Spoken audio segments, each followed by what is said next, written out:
한국은 중국의 40년 전의 모습이라던데요.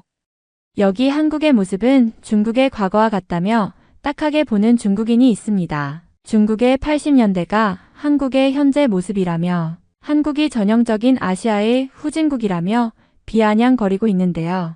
과연 중국인은 무얼 말하고 있는 것일까요? 안녕하세요. 저는 중국으로 여행을 다녀온 미국인 써니라고 합니다. 저는 이번에 친구와 함께 아시아 여행을 다녀왔고 가장 좋아하는 한국을 가는 김에 중국을 함께 다녀오게 되었죠. 제 친구 올리비아가 중국에 살고 있는 중국인 친구가 생겼다며 그녀를 만나면 좋겠다고 생각했기 때문이라고 하더라고요. 중국인 친구와는 휴대폰 앱을 통해서 채팅을 하면서 친해지게 되었고 이번에 가서 중국 여행을 시켜주기로 약속했다고 하더라고요. 한국어를 완벽하게 배웠다는 올리비아는 중국어를 배우기 위해 중국인 친구를 사귀고 싶었는데 마침 좋은 기회를 얻은 것 같아서 무척 기뻐했습니다. 사실 저는 한국만 여행을 가고 싶었고 중국에는 전혀 관심이 없었는데 올리비아 때문에 거의 끌려가다시피 가게 되었는데요. 중국에 간 올리비아와 저는 아주 큰 충격에 빠지고 말았죠. 우선 공항에서 중국인 친구 니니를 만나려는데 아무리 찾아도 니니가 보이지 않더라고요. 분명 공항에서 비슷한 위치에 있다고 하는데 도저히 찾을 수 없어서 손을 들어보라고 하니 저희가 가진 사진과는 전혀 다른 사람이 손을 들더라고요. 사진과 너무 달라서 많이 놀라긴 했지만 그래도 저희를 여행시켜줄 친구라 반갑게 인사할 수 있었죠. 그런데 그녀의 충격적인 행동들에 저희는 계속해서 경악을 할 수밖에 없었어요. 우선 그녀를 따라서 현지의 맛집을 간다며 따라갔고 중국식 손만두를 만드는 가게에 가게 되었어요. 맛은 그럭저럭 괜찮은 것 같았고 가격도 생각보다 훨씬 저렴해서 마치 공짜로 먹는 수준으로 먹을 수 있었습니다. 중국의 물가가 이렇게나 저렴하다는 것에 너무 놀랐고 만두를 마구 시키던 와중에 저희는 충격에 빠지게 되었어요. 안에서 왼손에 담배를 들고서 만두피를 빚는 주인장이 보였고 씻지 않은 손으로 화장실에 다녀오는 모습을 똑똑히 보았거든요. 니니는 별 상관없는 일이라는 듯이 만두를 맛있게 먹었고 저희는 먹던 만두를 그대로 내려놓고 아무렇지 않은 척 해야 했습니다. 식당의 화장실은 더욱 충격적이었던 것이 남녀 공용인 것도 모자라서 칸막이나 잠금 장치도 없는 모습이었고 지나가는 사람들이 화장실에 있는 저희의 모습을 볼 수밖에 없는 구조였죠. 냄새도 너무 심해서 화장실에서 구역질을 할 정도였습니다. 올리비아는 최근 중국에 관심을 가지게 되었고 한국처럼 중국의 드라마나 영화를 보고 싶어서 중국어를 배웠는데 이런 게 중국 현지의 모습이라면 무언가 가까이 하기 어렵다는 말을 하더라고요. 그래도 아직 중국의 모습을 전부 본 것이 아니니까 조금 더 구경을 해보기로 마음먹었습니다. 니니는 멀리서 온 저희에게 구경시켜주고 싶은 곳이 있다면서 저희를 이끌었습니다. 숙박을 빌리지 않아도 된다고 호언장담을 하더니 자신의 집에서 자면 된다는 이야기를 하더라고요. 숙박비를 아끼게 된다면 니니와 맛있는 거나 사 먹자는 생각에 감사함을 표하면서 따라가게 되었습니다. 사실 저희는 평범한 빌라나 주택을 생각했고 저희에게 따로 잘 방을 제공해 줄 것이라고 예상했어요.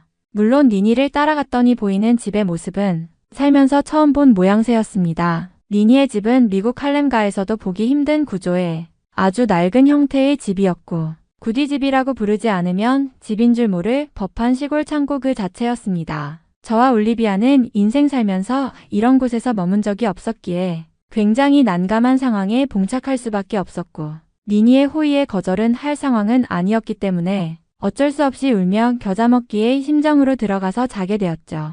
니니의 부모님은 집을 자주 비우시기 때문에 외동딸인 니니 혼자서 지내고 있다고 하더라고요. 시내에서 버스를 타고 이 시간이나 간 곳이 이런 모습이라니 무언가 답답하고 괜히 니니를 사귀었다는 생각이 들었습니다. 올리비아는 괜히 중국어를 배운다고 설치는 바람에 이런 신세를 지게 되었다며 저에게 사과를 하더라고요. 너무 어처구니가 없던 저는 니니에게 실례를 무릅쓰고 질문을 했죠. 니니, 중국에 처음 와봐서 그런데 대부분의 중국의 집이 이런 느낌이니? 그러자 니니는 환하게 웃으면서 답하더라고요. 응, 맞아. 이 정도면 중국의 우리 동네에서는 굉장히 상류층이야. 다른 집은 바닥도 흙바닥인 집도 널리고 널렸거든. 정말 저와 올리비아는 입을 다물 수가 없었습니다. 파리는 여기저기 날아다니고 밤이 되자 여기저기서 쥐소리까지 울려 퍼지니 환장하기 일보 직전이었거든요. 다음 날은 니니에게 양해를 구하고 저희끼리 움직이기로 했어요. 니니에게 고맙다는 말을 잊지 않았고 약간의 비용까지 지불하면서 불쾌하지 않게 헤어지게 되었죠. 바로 한국에 가게 된다는 말을 하면서 중국을 일찍 떠나게 되었다는 거짓말을 하게 되었어요. 그런데 니니는 정말 충격적인 말을 하더라고요. 한국은 중국의 40년 전인 80년대의 모습일 것이고 한국인들은 천장조차 없는 집에서 살고 있다는데 거기에 가면 이런 인프라도 누리지 못할 거라는 걱정을 했거든요. 심지어 한국은 자신의 집처럼 전기가 편하게 들어오는 집이 거의 없고 냉장고가 없기 때문에 시원한 물도 마음껏 못 마신다면서 한국에 갈 때에는 중국에서 상비약을 많이 준비하라는 말을 남겼죠. 저희는 한국은 K-팝 문화 등으로 많이 접했고 한국 음식도 미국에서 인기가 많다며 그럴 리 없다고 말했지만 막상 가서 후회하지 마라는 니니의 말이 귓가를 맴돌았죠. 사실 중국도 올리비아의 정보만 믿고 와서 이런 고생을 하고 있는데 한국도 모두 거짓일 수 있는 것이니까요. 심지어 한국의 K-팝 문화는 한국 최상류층만의 문화이고 스마트폰 등을 통제당하고 있다는 말을 어딘가에서 들은 적이 있기 때문에 걱정이 되긴 했습니다. 일단 중국에서의 여행을 계속해야 했죠. 그리고 중국의 번화가 쪽으로 이동하게 되었고 그곳에서는 더 충격적인 장면을 목격하게 되었습니다. 길거리에서 중년 남성들이 윗옷을 입지 않고 걸어다니고 있었고 그 옆에서는 여성들이 길거리 번화가 한복판 하수구에서 변을 보고 있었거든요.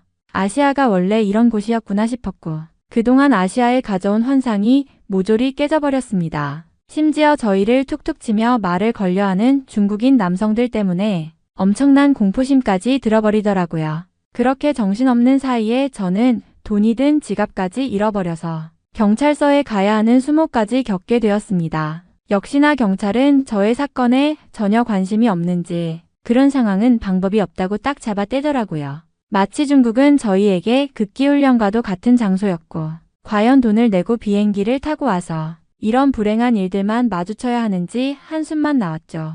만약 한국에 가서도 이런 일이 생긴다면 저희는 열심히 아르바이트를 해서 모은 돈을 모두 버리는 것과 같은 기분이 들 것이고 미국에 돌아가서 친구들에게 돈을 날리는 여행을 했다고 놀림을 받을 것이 뻔했습니다. 중국에서의 여정은 점점 더 끔찍한 경험으로 이어졌습니다. 올리비아와 저는 번화가를 지나며 문득 중국의 또 다른 명소를 볼 기회가 생길지도 모른다는 작은 기대감을 안고 니니가 추천한 전통시장을 방문하기로 했습니다. 전통시장은 중국의 진정한 모습을 볼 수 있는 곳이라며 니니가 강력히 추천한 곳이었거든요. 하지만 그곳에서 우리는 또 한 번 현실을 마주하게 되었죠. 시장은 굉장히 혼잡했고 발 디딜 틈조차 없을 정도로 사람들이 바글거렸습니다. 곳곳에서는 끊임없이 뿜어져 나오는 음식 냄새와 함께 더러운 쓰레기들이 널려 있었고 바닥은 축축하게 젖어 있었습니다. 특히 악취가 코를 찌르면서 속이 울렁거리는 것을 참아야만 했죠.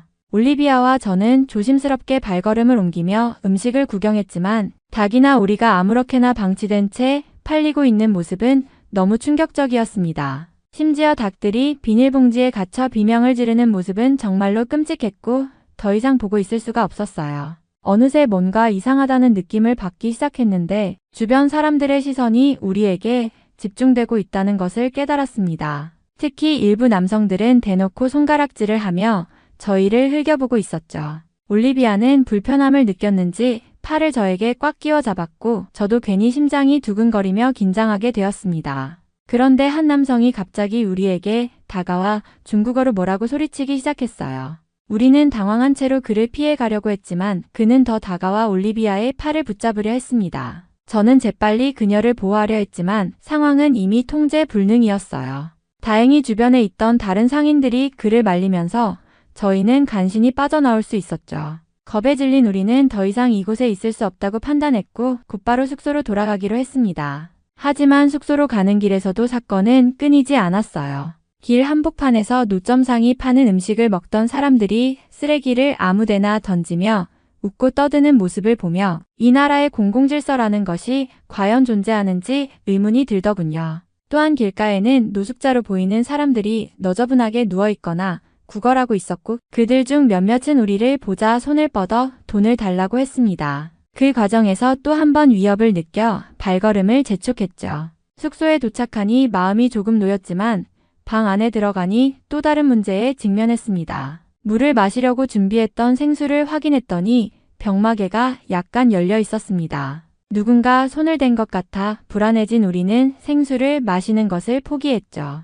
대신 호텔에서 제공하는 물을 마셔야 했지만 그 물조차도 믿을 수 없어서 결국 목마름을 참아야 했습니다. 그리고 욕실에 들어가 샤워를 하려고 했을 때 수도에서 나오는 물에서 이상한 냄새가 났고 물 색깔이 맑지 않다는 것을 확인한 순간 샤워조차 포기해야만 했습니다. 그렇게 잠에 들려 했지만 밤이 되니 주변에서 들려오는 소음과 악취 때문에 제대로 잘 수가 없었습니다. 창밖에서는 계속해서 경적 소리와 사람들이 소리치는 소리가 들렸고 환기를 위해 열어둔 창문으로는 정체를 알 수 없는 매캐한 냄새가 들어왔습니다. 올리비아와 저는 서로를 위로하며 어떻게든 견뎌보려 했지만 결국 새벽녘이 되어서야 겨우 눈을 붙일 수 있었죠. 다음 날 아침 우리는 한국으로 떠날 비행기를 타기 위해 공항으로 향했습니다. 중국에서의 경험은 우리에게 하나의 교훈을 남겼습니다. 어떤 나라를 여행하기 전에는 충분한 정보를 조사하고 준비해야 한다는 사실을요. 그리고 다시는 이런 끔찍한 경험을 반복하지 않기 위해 아시아의 다른 나라들에 대해서도 현실적인 기대를 가지기로 마음먹었죠. 이제 한국으로 떠나며 그곳에서 조금이나마 위로받을 수 있기를 간절히 바랐습니다. 비행기 안에서 올리비아와 저는 한국에 대한 기대와 걱정을 동시에 안고 있었습니다. 올리비아는 혹시 니니의 말이 사실이면 어쩌지? 라며 조심스레 걱정을 꺼내놓았습니다. 저도 사실 완전히 마음이 놓이지는 않았어요. 한국이 정말로 천장이 없는 집에서 살고 전기가 불안정하다는 니니의 이야기가 떠오르면서 혹시 또다시 실망하게 될까 봐 두려웠습니다. 하지만 한편으로는 한국의 K-팝, 드라마, 음식 등 우리가 이미 접한 문화적인 매력들이 거짓일 리 없다는 믿음도 있었습니다. 우리는 일단 직접 가서 확인해보자는 결론을 내리고 비행기가 인천국제공항에 착륙할 때까지 서로를 격려했습니다. 비행기에서 내리자마자 우리는 깔끔하고 현대적인 공항의 모습을 보고 놀랐습니다. 공항은 너무도 깨끗했고 친절한 직원들이 곳곳에서 안내를 도와주고 있었습니다. 짐을 찾고 입국 심사를 마치기까지 모든 과정이 매끄럽게 진행되었죠. 공항에서부터 느껴지는 차분한 분위기와 효율적인 시스템은 중국에서 겪었던 혼란과는 너무도 달랐습니다. 짐을 들고 공항을 나서자마자 우리는 택시를 타고 예약해둔 숙소로 향했습니다. 창밖으로 보이는 도시 풍경은 우리가 예상했던 것보다 훨씬 더 현대적이고 정돈된 모습이었어요. 고층 빌딩들이 줄지어 서 있었고 거리에는 깨끗한 인도가 잘 정비되어 있었습니다. 무엇보다도 도로 위에서 경적 소리가 거의 들리지 않는다는 점이 인상적이었죠. 우리는 점점 더 마음이 놓이기 시작했고 기대감으로 가득 찼습니다. 숙소에 도착하자 우리는 다시 한번 놀랐습니다. 숙소는 깔끔하고 아늑했으며 침대에는 포근한 이불이 잘 정리되어 있었어요. 욕실도 매우 깨끗해서 샤워를 하며 피로를 풀기에 완벽한 공간이었습니다. 창문을 열자 상쾌한 바람이 불어왔고 도시의 야경이 한눈에 들어왔습니다. 올리비아와 저는 서로를 보며 안도의 미소를 지었고 여긴 정말 다르다고 말하며 여행을 본격적으로 시작할 준비를 했습니다. 다음 날 아침 우리는 숙소 근처에 있는 카페에서 아침 식사를 하며 한국에서의 첫 일정을 계획했습니다. 메뉴판에는 다양한 한국식 아침 메뉴와 함께 영어로도 설명이 적혀 있어 선택이 한결 쉬웠습니다. 올리비아는 바삭한 토스트와 함께 따뜻한 아메리카노를 주문했고 저는 한국식 미역국과 밥 세트를 시켰습니다. 미역국의 담백하고 부드러운 맛은 여행의 피로를 씻어주는 듯 했고 올리비아는 너무 맛있어 라며 연신 감탄했죠. 식사 후 우리는 한국의 전통 문화를 느낄 수 있는 경복궁으로 향했습니다. 경복궁에 들어서자 웅장한 대문과 정갈하게 정돈된 정원이 우리를 반겼습니다.